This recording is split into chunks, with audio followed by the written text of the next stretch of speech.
1, 2, 3, and Like ice cream on a summer's day. প্রায় বিকেলে নাস্তা হিসেবে এই হোয়াইট সস পাস্তাটা তৈরি করি। এটা খুবই মজার হয়, আর এটাকে ফাঁকিবাজি হোয়াইট সস পাস্তা বললেও চলে, কারণ এটাতে কোনো প্রকার চিকেন অথবা ক্রিম ইউজ করি না। খুব সাধারণভাবে ঘরে তৈরি করি, আর খেতেও এটা অনেক মজা। খুব সহজভাবে বাসায় এই হোয়াইট সস পাস্তাটা কিভাবে তৈরি করি তাই শেয়ার করব আজকে আপনাদের সাথে।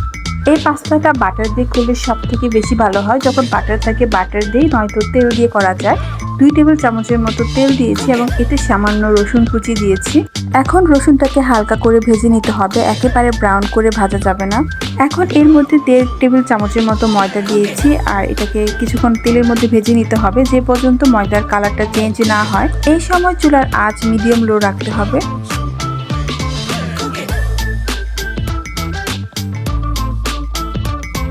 এখন এর মধ্যে 1 কাপের মতো গরুর দুধ দিয়ে দিব। চাইলে গুঁড়ো দুধ গরম পানিতে মিলিয়েও দিতে পারেন। নরমাল গরুর দুধের সাথেও কিছুটা গুঁড়া দুধ মিশিয়ে দিয়েছিলাম।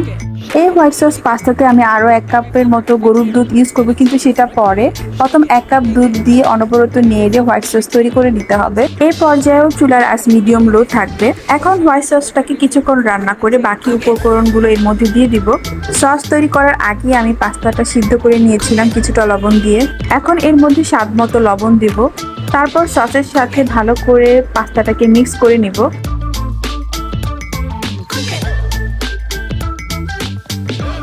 এখন এর মধ্যে আরও 1 কাপ দুধ দিয়ে দিব।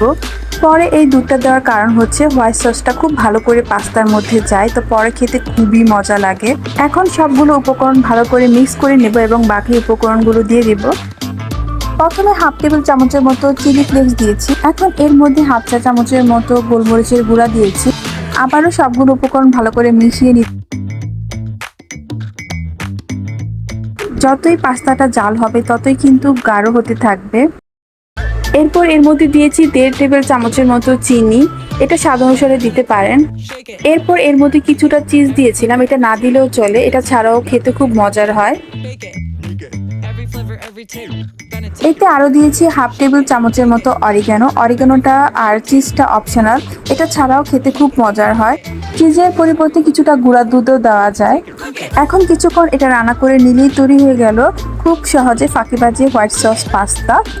আমি বাসাতে প্রায় কোনো প্রকার ক্রিম অথবা চিকেন ছাড়াই সহজেই খুব কম সময় এটা তৈরি করি। আমার খেতে খুব মজা লাগে, তাই রেসিপিটা আজকে আপনাদের সাথে শেয়ার করলাম। যারা আমার মতো পাস্তা খেতে পছন্দ করেন অবশ্যই বাসায় একবার ট্রাই করবেন, আশা করছি অনেক ভালো লাগবে। রেসিপিটা কেমন লাগলো অবশ্যই কমেন্টস করে জানাবেন। সবাই ভালো থাকুন, সুস্থ থাকুন। আসসালামু আলাইকুম।